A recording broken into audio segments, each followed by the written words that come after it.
సాధన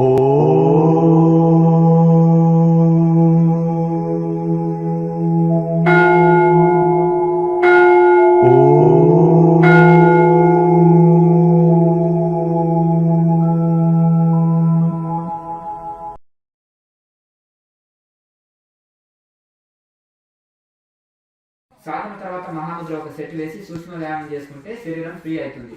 మనం ధ్యానంలో కూర్చున్నప్పుడు శరీరం పట్టేసినట్టు ఉంటుంది కాబట్టి రిలాక్స్ అవుతుంది. ధర్మార్థ కామ మోక్షానం ఆరోగ్యం మూలముత్తమం. ధర్మార్థ కామ మోక్షాలు పొందాలంటే ఏం కావాలి? మనిషికి ఆరోగ్యం చక్రం ఉండాలి. ఆరోగ్యం బాగుంటేనే ఏదైనా చేస్తాం. ఒక వ్యాపారి వ్యాపారం చేయాలనుకుంటే ఏముండాలి? సంపూర్ణ ఆరోగ్యం ఉండాలి. అక్కడే చక్కగా వ్యాపారం చేయగలుగుతాడు. ఒక ఎంప్లాయీ ఉన్నాడు, ఏంటయ్యా నువ్వు వారానికి 4 సెలవులు పెడతావు, జాబ్ మానుకోరాదంటే హెల్త్ ప్రాబ్లమ్స్ సార్, అంతేనా కదా? మరి జాబ్ చక్కగా చేయకపోతే ఇక కొన్ని రోజులు చూసి జాబ్ తీసేస్తారు, అంతే కదా? అలాగే ఆరోగ్యం బాగుంటేనే ఉద్యోగి ఉద్యోగం చేయగలుగుతాడు, వ్యాపారి వ్యాపారం చేయగలుగుతాడు. ఏ రంగంలో అయినా కానీ కనీసం నీకు మోక్షం కావాలంటే కూడా ఏం కావాలి? ఆరోగ్యం తక్కువ ఉంటేనే నా కాళ్ళలో తిన్నట్లండి, లేకపోతే నడుములో నొప్పండి అంటే ఏం చేస్తాం? ధ్యానం. ఆరోగ్యం చక్కలేదు, ఏం చేయలేదు. కనీసం భోగం అనుభవించాలంటే కూడా ఆరోగ్యం ఉండాలి. ఎందుకు? వాడికి మంచి ఇష్టమైన స్వీట్ ఉంది, ఒక 1/4 కిలో తిని జీర్ణం చేసుకోవాలంటే జీర్ణం కావాలి కదా. నెయ్యి అడుగుతుందా?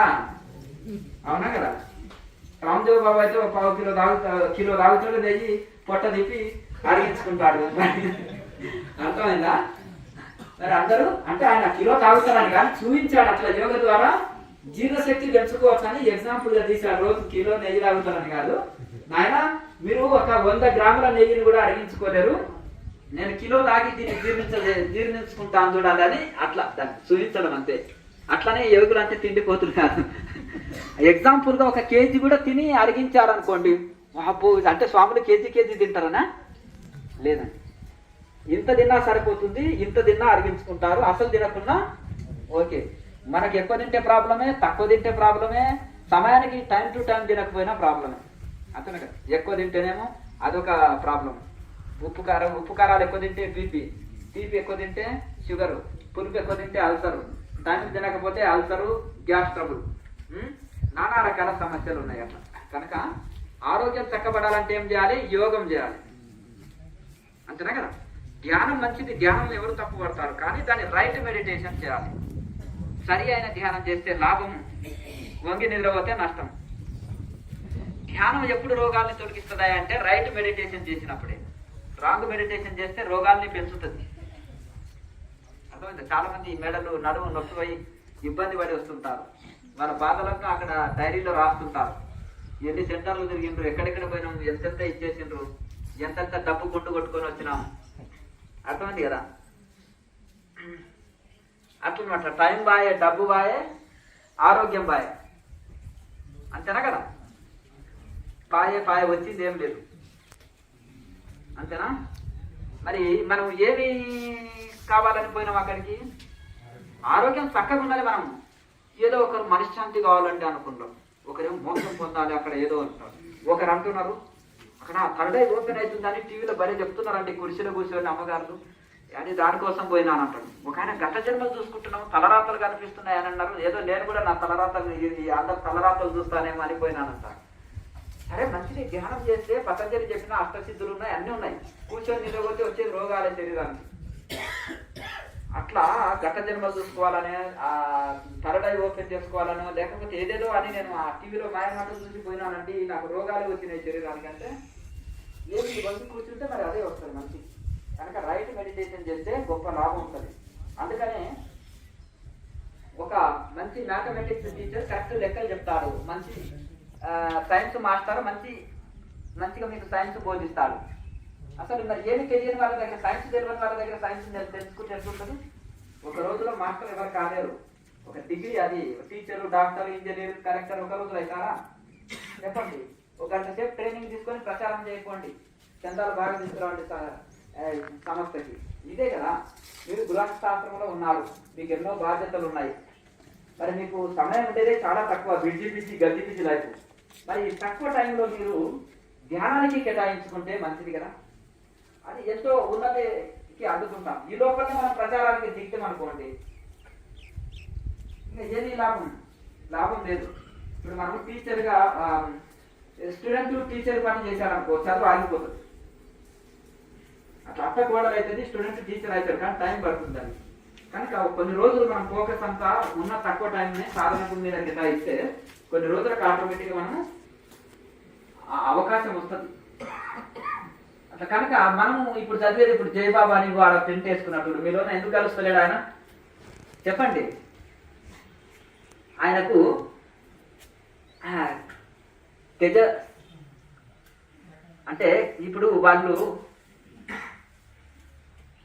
ఏకాంత వాసి లగ్వాసి యత వాక్కాయ మానస అర్థమైంది కదా. ధ్యానయోగ పరో నిత్యం వైరాగ్యం సముపాశ్రిత.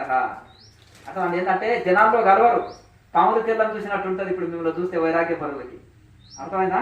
వామ్ము అంతేనా కదా. ఒక్కొక్కరు ఇంత లిస్టు క్వశ్చన్స్ అడుగుతుంటారు అంతేనా కదా.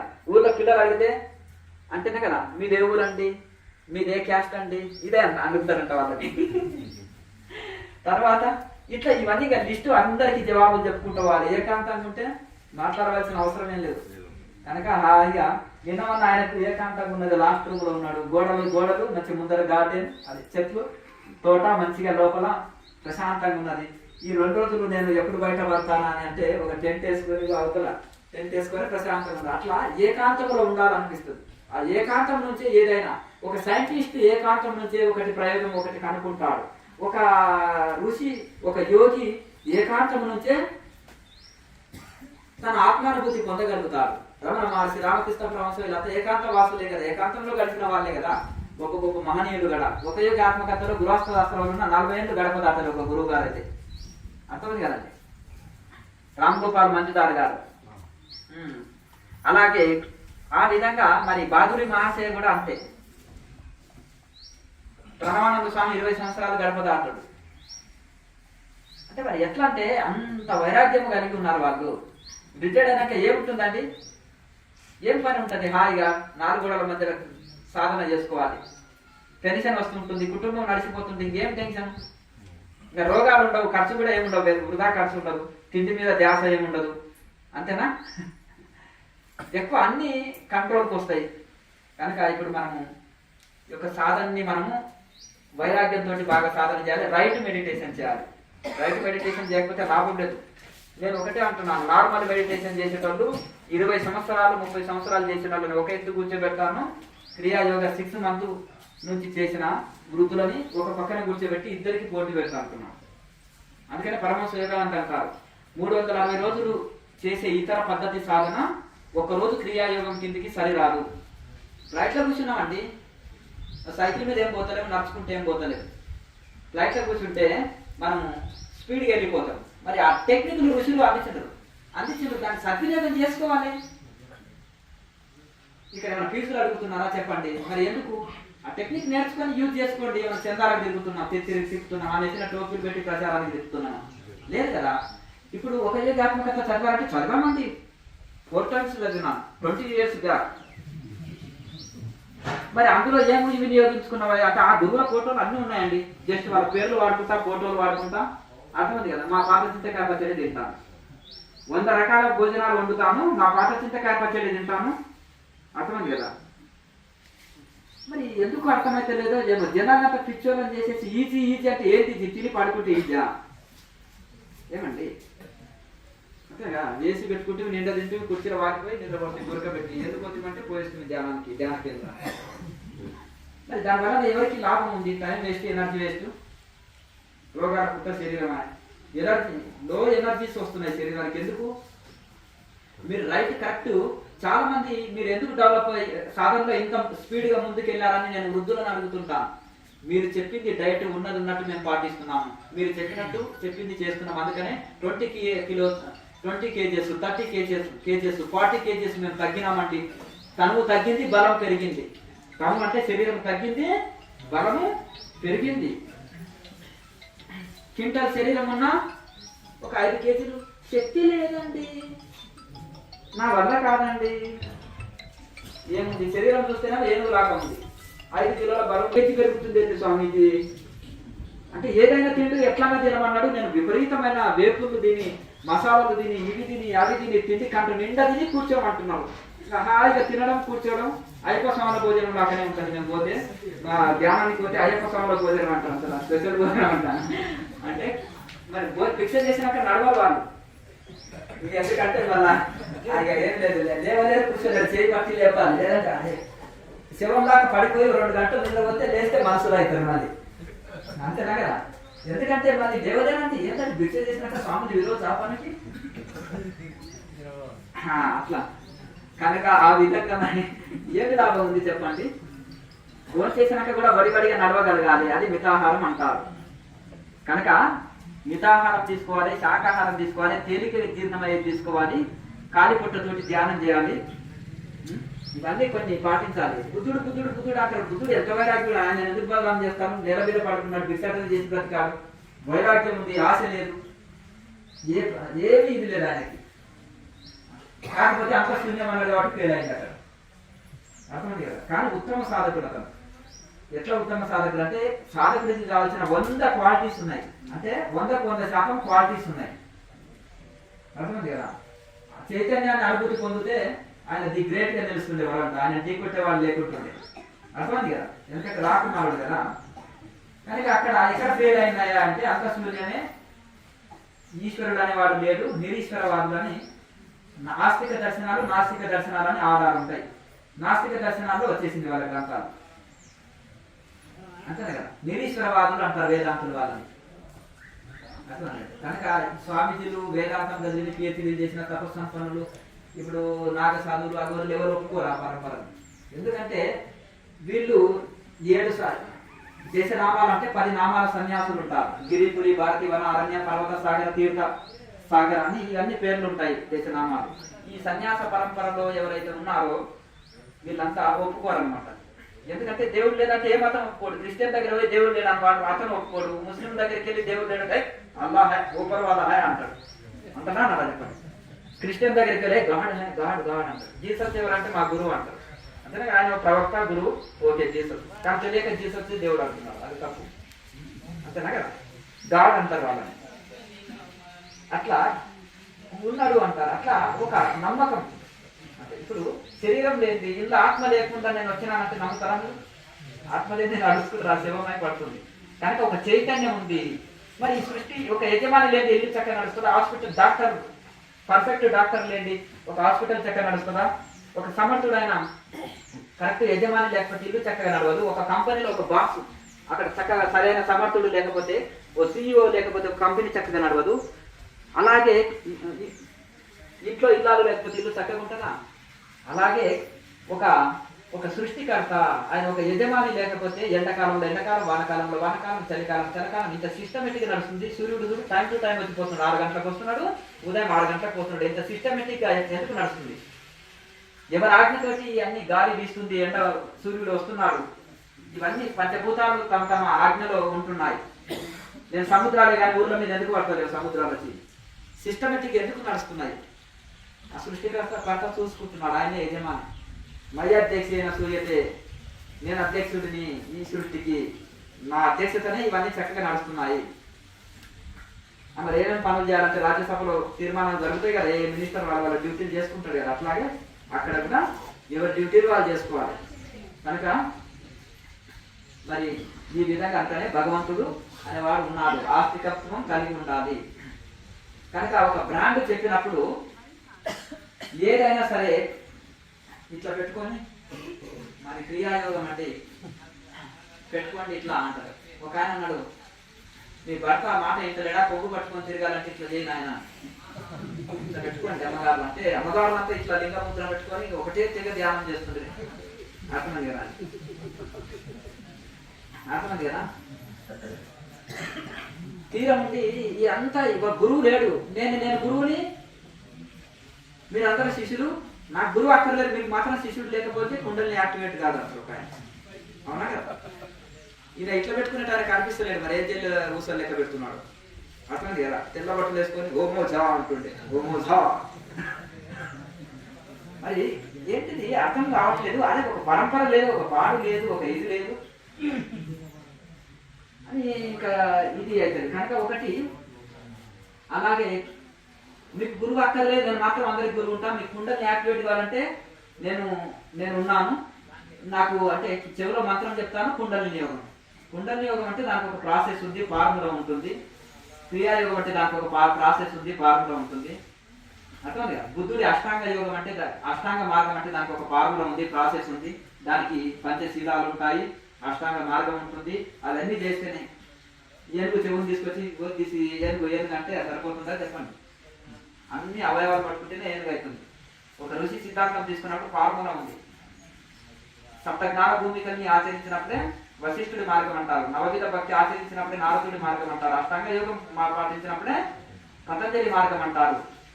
అష్టాంగ మార్గం పాటిస్తే బుద్ధుడి మార్గం అంటారు. పంచశీలాలు పాటించి అష్టాంగ మార్గాన్ని ఆచరించినప్పుడు అప్పుడు బుద్ధుడి మార్గం అని చెప్పుకో, అప్పుడు చీటింగ్ కాదు. అర్థమైందా? కనుక ఆ విధంగా కొన్ని ఇవి ఉంటాయి. ఇదేం లేదు. ఈ మధ్యలో ఇంకొక ఫ్యాషన్ కూడా అయిపోయింది. అర్థమైంది కదా. దేవుడికి కూడా భేదం చూస్తారు. ఇన్ని శాస్త్రాలు చదువుతారు, వేయజ్ఞాలు చేసి మూత్రంలో చేతి కడుగుతారు. అంతేనా? మా నారాయణుడు తప్ప ఇంకా నాకెవరు తెలియదయ్యా అంటారు. కొంతమంది ఏం చేసిండ్రంటే కోటీశ్వరుని పిల్లలు చేసి వాడికి శివుడు అని పేరు పెడితే వాడి పేరు తీసి నారాయణుడు పెట్టేస్తారు. ఎంత ఘోరం! వాడికి 15 సంవత్సరాలు 20 సంవత్సరాల నుంచి వాడి పేరు శివ శివ అని పిలుచుకుంటే వాడి పేరు కూడా మార్చేసి అంటే ఈ ఛాందస్సుల మాట వింటారు. ఎంత అంటే మహా పెద్ద తరకాయలంతా వాళ్ళ గుప్పిట్లో ఉన్నారండి. అర్థమైంది కదా. వాళ్ళు ఏది చెప్పినా వేదం. ఈ మూర్ఖులు మిగతా దేవతలను ఒక దేవుడి దాకా ఒప్పుకోరు. అర్థమైంది కదా. ఎంత మూర్ఖవాదం చూడండి. మీరు వేదం ఏమర్థమైంది వీళ్ళకి? మరి వ్యాపారం చేయడానికి వచ్చిందా, లేకపోతే మళ్ళీ ఏమైనా సమదృష్టి ఉందంటే సమదృష్టి లేకపోయా, త్యాగం ఉందంటే త్యాగం లేకపోయా, తపస్సు చేశారంటే అది లేకపోయా, మరి ఎందుకు దోసుకోనికి వచ్చారా? వాళ్ళే ఇప్పుడు పెద్ద చలామణి అయ్యేది. తెలుస్తలేదు సామాన్యుడికి. సామాన్య గృహస్థులు మేము ఏ శాస్త్రాలు చదివిన వాడికి బెస్ట్. అందుకనే చదువుకున్న వాడికంటే శాఖలు బెటర్ అనేవాళ్ళు పూర్వకాలంలో. ఎందుకు చెప్పండి దీని అర్థం నాకు? బట్టలా 100 ఇండ్లు ఉన్నాయనుకోండి, ఎవరి ఇంట్లో ఏ మూట అనేది 10 మూటలు ఉతికాడంటే 10 మూట వేసి ప్రతి ఒక్కటి అదే మూట కరెక్ట్ ఇచ్చేవాడు. ఒక్కడొక్కటి ఇక్కడ ఉండనే ఉండదు. అంతేనా కదా. ఇంకా గొర్రెల వాడు ఉన్నాడు, 500 గొర్రెలు పోతుంటే ఒక కర్ర పట్టుకొని 1 2 అంటే కర్రతోటైనా సరే, చేతితోటైనా, వేలుతోటి 1 2 3 అని లెక్క పెట్టేస్తాడు. అయిపోయి అది ఇక్కడ పోతుంది, గొర్రె గుణం ఏంది అక్కడ పోతుంది, ఇక్కడ పోతుంది, అన్ని ఒకేలాగుంటాయి, కన్ఫ్యూజ్ అవుతుంది. ఒకటి తప్పిపోయింది అనుకో, నాది ఒకటి తప్పిపోయింది, ఎవడి మందలు పోయిందో అందులో చూస్తే ఇది నాదే అంటాడు. ఏంటి నీ గొర్రె ఎట్లా వచ్చిందంటే వాడు ఏదో ఒక గుర్తు చెప్తాడు దానికి. అర్థమైంది కదా. అంటే అంత ఇది ఉంటుంది. మన క్యాలిక్యులేటర్ లేనిది లేదు. ఏం చదివిన అంటే ఇంజనీర్ అండి, క్యాలిక్యులేటర్.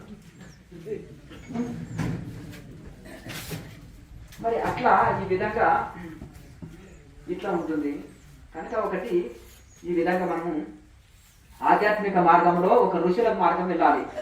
భగవద్గీతలో కూడా కృష్ణుడు కృష్ణగీత అందా, కృష్ణగీత అని చెప్పాడా? భగవద్గీత భగవంతుడు చెప్పిన గీత. ఇది ఉపనిషత్తు సారము. ఉపనిషత్తులు ఋషులు చెప్పిందే నేను చెప్తున్నాను అన్నారు. కనుక ఆ విధంగా మనము ఆ ఋషుల మార్గంలో చూడండి. పతంజలి నేను గ్రేట్, నేను చెప్పిన అంతే ఉపనిషత్తు సారం అన్నారు. ఇదంతా ఉపనిషత్తు సారమే, పతంజలి సూత్రాలు. కనుక ఇవన్నీ గుర్తుపెట్టుకోండి. ఈ విధంగా మనము ఆ ఋషుల మార్గంలో వెళ్తే గ్రేట్. శంకరాచార్య అన్ని గ్రంథాలు చెప్పి నేను ఉపనిషత్తు సారాన్ని మీకు అందిస్తున్నాను అన్నాడు. వివేకానంద స్వామి ఇంత చెప్పి నేను ఋషుల ఉపనిషత్తులను బోధిస్తున్నాను అన్నాడు. తీసుకో. అర్థమైంది కదా. ఇప్పుడు 1వ తరగతి 4 సార్లు ఫెయిల్ అయిన గ్రంథం ఎందుకు చదువుతావు? అర్థమైంది కదా. ఒక పీజీ పిహెచ్డి చేసిన వాళ్ళు ఏది రాసినా కానీ అనుభవపూర్వంగా ఉంటుంది. ఒక తపస్సంపన్నులు ఏ గ్రంథం రాసినా ఇటు శాస్త్ర ప్రమాణము, వాళ్ళ గురువుల దగ్గర తెలుసుకున్నది, ప్లస్ శాస్త్ర ప్రమాణము, తన అనుభవ ప్రమాణము, ఈ 3 కలిపి రాస్తారు. గుర్తుపెట్టుకోండి. వివేకానంద స్వామి ఎక్కడైనా ఉపనిషత్తులను ఖండిస్తాడా? శంకరాచార్యులు వీళ్ళంతా గట్టిపరుస్తారు, ఇంకా గొప్ప చెప్తారు. ఇప్పుడు ఏంటిదంటే ఎవరికన్నా ఒక 1000 రూపాయలు ఒక చాలువ వాడికి కప్పి ఒక 1000 రూపాయలు జోబులో పెడితే అబోధ వాడడానికి రెడీ ఉన్నారు. ఒక ఆయన 108 సంవత్సరాలు అంటున్నాడు, అందులో శక్తులు ఉంటాయి, అంత కూర్చోండి, లేకపోతే ఎంత మంచిది కనుక్కున్నామంటే నీకు దాస్తుని నేను. అర్థం కదా. ఎంత ఈజీ మైండ్ కనుక్కున్నారండి. మేము ఇంత కఠోరంగా సాధనలు చేస్తారు. ఎంత ఈజీ అందించినాం. కుర్చీలో కూర్చోవడం, నిండా తిని నిద్రపోవడం. అబ్బా ఎంత ఈజీ అండి, మేము ఎక్కడ చూడలేదు. అయ్యో ధ్యానం అంటే కింద కూర్చుంటారండి. అయ్యో మేము ఎక్కడ చూడలే, కుర్చీలో సోఫాలో కూర్చొని చేసేది ధ్యానం, మాకు తెలిసింది అంతే అండి, మీరు ఏమన్నా అనుకోండి అంతేనా కదా. మా పులి మ్యావ్ మ్యావ్ అంటది, దానికి 2 కళ్ళు ఉంటాయి, దాంట్లో లైట్ వస్తుంది కళ్ళలో, అర్థమైంది కదా. చిన్నపిల్లవాడు అంటాడు కదా అట్లా ఉంటుంది. అట్లా చేస్తే నడుము నొప్పి వస్తుంది, ఇబ్బంది అవుతుంది, కష్టపెట్టవద్దు శరీరాన్ని. 9 నెలల గర్భిణి వంగొద్దు, అది ఏమి ఇది వద్దు. అట్లా శరీరాన్ని కదలేకుండా హాయిగా కుర్చీలో కూర్చోమని మాకు చెప్పారు. మీరేమో తప్పుడు చెప్తున్నారండి. కింద కూర్చోవడం ఏంటి, ఎంత కష్టం. ఈడ నొప్పి వచ్చి ఆడ మీకేమో నొప్పి వస్తుందా? అర్థమైంది కదా. ఆ బెంగళూరు అమ్మగారు చూడండి, 2 ఏళ్ళు ధ్యానం చేసి నడుము నొప్పి మెడ నొప్పి అన్ని తెచ్చేసుకొని అన్ని ఇది చేసుకొని డబ్బులన్నీ ఖర్చు పెట్టుకొని ఇక్కడ తిరిగి అక్కడ తిరిగి ఆమె గత జన్మ చూసుకోవాలి, థర్డ్ ఐ ఓపెన్ అని టీవీలో మాయమంటలు చూసిపోయింది. ఇంకా తింటే వేసుకొని గోడకు పెట్టుకొని నిండా తిని మసాలా వస్తువులు హాయిగా గురకబెట్టి నిద్రపోతుండేనంట. అర్థమైంది కదా. ఇక తెలుసుకున్నది కేఎంసీ చూసింది, పద్మాసనం చేసి ప్రాక్టీస్ చేస్తుందో 3 గంటలు కూడా పద్మాసనంలో కూర్చున్నట్టు ప్రాక్టీస్ చేసింది. విత్-ఇన్ 1 month డైట్ చేంజ్ చేసింది మొత్తం. అర్థమైంది కదా. మెయిన్ ఆహారంలో మార్పు చేసినప్పుడు అప్పుడు శరీరం వంగుతుంది. నడుము నొప్పి పోగొట్టుకొని వచ్చింది 1 నెలలో యూట్యూబ్ చూసే. మహాముద్రలో నడుము నొప్పి పోతుంది, ఫిట్నెస్ వస్తుంది, సాధనానికి చేసే సామర్థ్యాన్ని కలిగిస్తుంది. అంటే ఇక నెలంతా మహాముద్ర చేసి ఇక ఇవి చేసి అవి చేసే వరకు నడుము నొప్పి పట్టు. శరీరానికి అభయం వచ్చిందంటే దాన్ని క్లియర్ చేసుకోవాలి. ఆ సమస్య పెరుగుతుంటుంది. ప్రారంభంలో గోరుతూ ఉన్నప్పుడు మొక్క ఉంటే చేతితో పెరిగేయచ్చు, అది మహావృక్షం అయితే గొడ్డలు కావాలి. నొప్పి వదిలిపెడితే ఇంకా పెరుగుతుంటుంది, నడుము నొప్పి వదిలిపెడితే ఇంకా పెరుగుతుంటుంది. డాక్టర్ కింద కూర్చోవచ్చు జన్మల అన్నోళ్ళు 6 గంటలు కిందనే కూర్చొని పద్మాసనం ధ్యానం చేసేటోళ్ళు ఉన్నారు ఇక్కడ. క్రియాయోగం మొదట ఏంటిదయ్యా బెనిఫిట్? సంపూర్ణ ఆరోగ్యం. ఆరోగ్యం కోసం వస్తారు. ఎవరికి? మోసం కోసం వస్తారు. వస్తే వారికి తెలియక కొన్ని సమస్యలు ఉన్నా మొదట ఆరోగ్యాన్ని సెట్ చేసేస్తుంది. 2వ భాగము మనశ్శాంతి, మనసుకు అనంతమైన శాంతిని తృప్తిని కలిగిస్తుంది. 3వ లాభము మోక్షం. స్టార్టింగ్ లోనే ఉంది ఆరోగ్యం అనేది. అసలు ఆరోగ్యం సెట్ చేసుకోవడం కాంప్లెక్స్, అసలు లెక్కలోకి రాదు ఇందులో. వాళ్ళు ఒంగి కూర్చోవడం వల్ల మంచి ఆరోగ్యం ఉన్న కూడా రోగాలు పెంచుకుంటున్నారు. ఇక్కడ రోగాలతో వచ్చినా కానీ క్యూర్ అయిపోతున్నారు. ఇది ధ్యానం ఆరోగ్యాన్ని ఇస్తుంది రైట్ మెడిటేషన్ చేస్తే, ధ్యానం రోగాన్ని ఇస్తుంది రాంగ్ మెడిటేషన్ చేస్తే. కనుక ఆ విధంగా మనం శాస్త్రీయమైన ఋషుల మార్గంలో వెళ్ళి ఈ ఎవరంటే ఏమిటి పుస్తకం రాయొచ్చు మాయ మాటలు చెప్పేసి యూట్యూబ్ ఛానల్ పెట్టుకోవచ్చు, అది పెద్ద ఖర్చా చెప్పండి. అంత మిస్లీడింగ్ ఇచ్చేవాళ్ళే తప్ప ఏ స్వార్థం లేకపోతే ఏంటి చెప్పండి. మరి నీకు ఏ స్వార్థం లేదు, మరి ఎందుకు దాన్ని లేనప్పుడు మరి అబోధ ప్రచారం దేనికి? ఉన్నట్టు చెప్పు, ఋషులను అనుసరించండి, తెలియకపోతే తెలుసుకోండి. ఎంతమంది పాపం వాళ్ళ సమయం ఉందాయి, వాళ్ళు ఎంత ఇది అవుతున్నారు, ఆవేదన కలుగుతుందండి, బాధ వేస్తుంది. ఒక సన్యాసిగా నా ధర్మం. ఇప్పుడు నేనున్నాను, సమాజంలో అవకతవకలు చాలా ఉన్నాయి, వాటిని చర్చిస్తాను. పొలిటికల్ జోలికి వెళ్తున్నా, లేకపోతే అన్ని మొత్తం ఇవి ఉంటాయి కదా, కంపెనీలు చాలా బోల్తా గుర్తిస్తాయి ప్రపంచాన్ని. కొన్ని అన్ని వీటి గురించి నేను మాట్లాడుతున్నా. ఏమైనా వాడు చిట్టీలు వేసి ఎత్తుకపోయిండు, వీడు కోర్టు పెట్టిండు, వాడు కుంభకోణాలు చేసిండు, వీడు ఎత్తుకపోయిండు, ఈ కంపెనీ లోన్లు బ్యాంకు లోన్లు ఎగ్గొట్టిండు, కంపెనీలో పెరిగి. నాకు అవసరం లేని సబ్జెక్టు. ఆధ్యాత్మికంగా నేను ఒక సన్యాసిగా నా కర్తవ్యం ఏంటంటే ఆధ్యాత్మికం రైట్ మార్గం అందరిలోకి వెళ్ళాలి, ఋషి పరంపర అందరిలోకి వెళ్ళాలి, ఋషులు చెప్పిన మార్గం డెవలప్ కావాలి. అది దాని గురించి నేను చేసేది చర్చ. అది నా కర్తవ్యము, సన్యాసిగా నా కర్తవ్యం. కనుక ఇప్పుడు మీరు గృహస్థులు ఉన్నారు కాబట్టి ఏ కంపెనీ వాడు ఎంత మోసం చేసిండు, మీరు ఎంత మోసపోయిందో మీరు దాని గురించి చర్చించుకుంటారు. అర్థమైంది కదా. సన్యాసిగా నా కర్తవ్యం. శంకరాచార్య దేని గురించి చర్చించారు?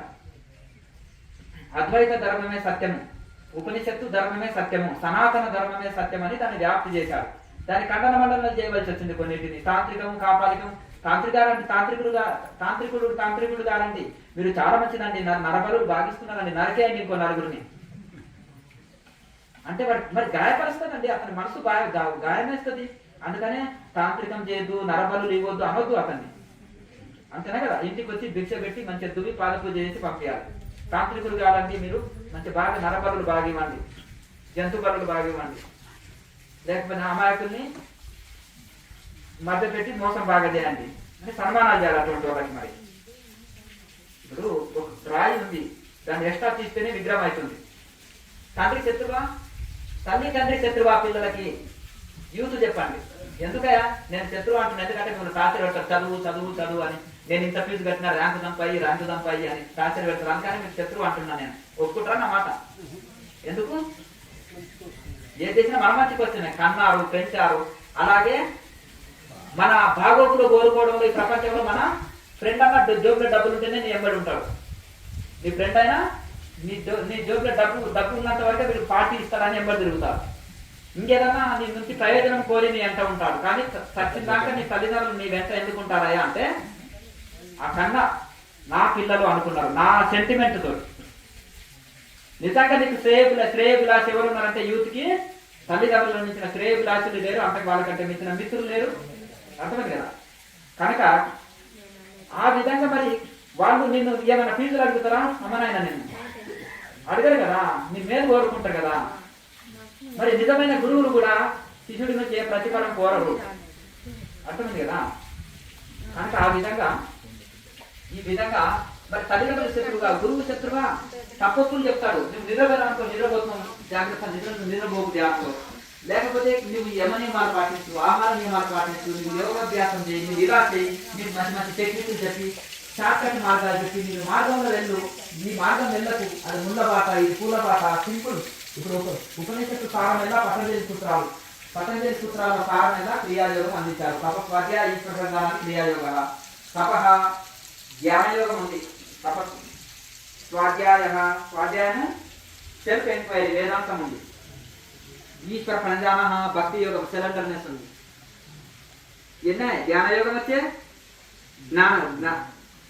జ్ఞానయోగం వచ్చే భక్తి యోగం వచ్చే ఈ మూడు కలిపితేనే క్రియాయోగం. ఒక్కొక్క పాట చెప్తున్నారు, అన్ని కలిపి ఇందులో చెప్పడం జరుగుతుంది. మీకు ఏమైనా డౌట్లు ఉంటే అడగండి.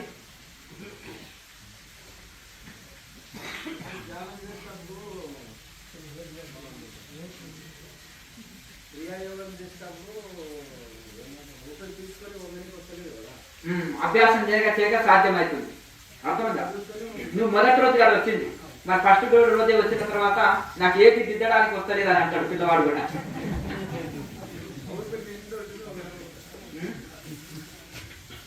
అంటే ఒక పిల్లవాడు అంటాడు ఊకోసారి మా అమ్మ కూడా నన్ను ఇంత ఇబ్బంది పెట్టదు, మా బుద్ధి కన్నా చాక్లెట్ తిను అన్నం తినాలి తినిపిస్తుంది, ఒకటే దిద్దాన్ని నన్ను ఎంత టార్చర్ పెడతావు అంటాడు చిన్న పిల్లవాడు.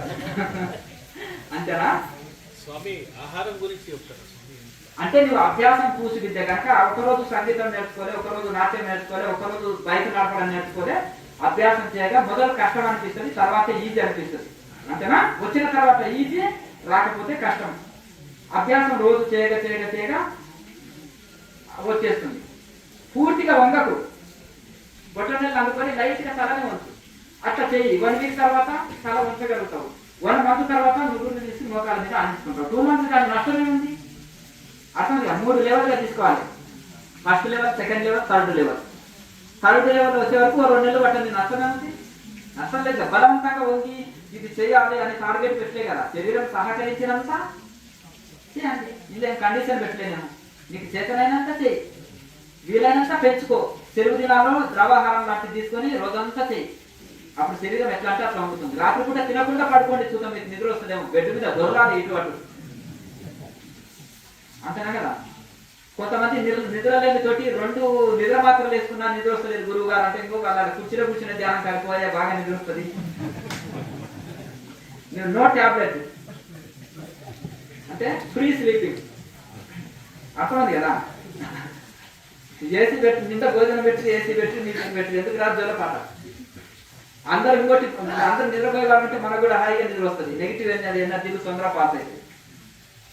కనుక ఆ నిద్ర దేవత మన మీద కూడా వాడుతుంది. కనుక ఆ విధంగా శరీరంలో కొన్ని మార్పు చేస్తే శరీరము లూజ్ అవుతుంది, ఫ్రీ కావాలి. అప్పుడు ఎట్లా అంటే అట్లా ఉంటుంది. అయ్యా చెప్పండి నెక్స్ట్. ఇంకొక ఇక్కడ చూడండి, నేను Kriya Yoga questions answers, spiritual questions answers అనేది కేఎంసి ఛానల్లో ఉన్నాయి. అవి చూసుకొని వినాలి. రెగ్యులర్గా వింటుంటే ఏ ఆహారం తీసుకోవాలి, ఎట్లా ఉండాలి, ఏది తీసుకుంటే ఏం ప్రాబ్లము, దాన్ని ఏది తీసుకుంటే ఏం బెనిఫిట్. ఇప్పుడు మీకు శరీరంలో ఎగ్జాంపుల్ ఉంది, ఎముకల్లో నొప్పులు ఉన్నాయి, మోకాల నొప్పులు వస్తున్నాయి, ఏం తక్కువ ఉంది అక్కడ? కాల్షియం. కాల్షియం తక్కువ ఉంది. మరి కాల్షియం ఏమి కలుగుతుంది? మునగాకు కూర చేసుకో, మునగాకు జ్యూస్ తాగు, మునగాకు కషాయం తాగు, మునగాకు హల్వా తిను, మునగాకు ఇడ్లీ తిను, మునగాకు దోశ తిను. అర్థం ఉంది కదా? నా కర్మ మునగాకు రాసి పెట్టిందండి నాకన్నా. ఎక్కడ చూసినా మునగాకు చెప్పండి, ఏమయ్యా మునగాకు బజ్జి ఉంది అని హోటల్లో వేయాలి, మునగాకు దోశ ఉందా, మునగాకు ఇచ్చింది, ఏంటంటే మునగాకు అంటాడు. అంటే కాల్షియం, దట్ ఈజ్ కాల్షియం అని అర్థమైందే కదా. అట్లా ఈ విధంగా అది ఇప్పుడు కూరగాయల్లో ఎందులో ఐరన్ ఎందులో ఉంటుంది, దాన్ని బట్టి చూసుకో. కంటి చూపు తక్కువైంది, ఏం తక్కువ ఉంది? ఎటువంటి విటమిన్? ఏ విటమిన్ తక్కువ ఉంది. ఏ విటమిన్ ఎంత ఉంటుంది? పాలకూర, క్యారెట్ ఇటువంటివి ఎక్కువ తీసుకోవాలి. ఇంకా చాలా మటుకు ఏవేవి ఇది ఉన్నదో పుల్లటి మజ్జిగ ఇటువంటివి అన్ని తీసుకోవాలి. తీసుకుంటే అలాగే అలివిర జ్యూసు, ఆమ్ల జ్యూసు ఇటువంటివి తీసుకోవాలి. కంటి చూపు కూడా పెరుగుతుంది. అందుకని సమస్య ఏమిటిది అనేది తెలుసుకొని దానికి సంబంధించిన ప్రతి దానికి విటమిన్ టాబ్లెట్ వాడుతున్నానండి, మల్టీ విటమిన్ టాబ్లెట్ వాడుతుంది. విటమిన్ అండి ఇప్పుడు న్యాచురోపతి అంటే ఏంటిది? మనం తీసుకునే ఆహారంలో మార్పు చేసి ఆరోగ్యాన్ని రక్షించుకోవడం. ఎలా అంటే ఎటువంటి విటమిన్ తక్కువ ఉంది, మిగతా విటమిన్ ఓకే ఉంది. ఇప్పుడు ఇంట్లో అమ్మగారు ఒక లిస్టు రాసిస్తారు, ఏమండి ఈ సరుకులు అయిపోయినాయి తీసుకురండి, ఉన్నాయి రాసిస్తారా? మీరు ఏమైనా ఎక్స్ట్రా తెచ్చి ఇవి ఉన్నాయి ఎందుకు తెచ్చారండి మీరు? మరి ఇచ్చురాపో షాప్ లో ఉంటుంది, లేకపోతే నేను చెప్పిన బ్రాండే తీసుకురావాలి, లేకపోతే మీకు తెలియదు ఏ చేతులు పెట్టారు, తలకాయ గొర్రెదాకా తలకాయ వచ్చి తీసుకొస్తారు, అంతేనా కదా? ఇంకో షాప్ లో తీసుకురండి. ఈ లిస్టు ఉన్నాయి, అవి పురుగు పడుతున్నందుకే నేను లేని రాసినాను. కనుక మనం కూడా ఉన్న విటమిన్స్ ఉన్నాయి శరీరంలో, లేని భర్తీ చేయాలి, అంతే కదా? దానికి సంబంధించిన ఫుడ్ తీసుకోవాలి, డ్రై ఫ్రూట్స్, కూరగాయలు.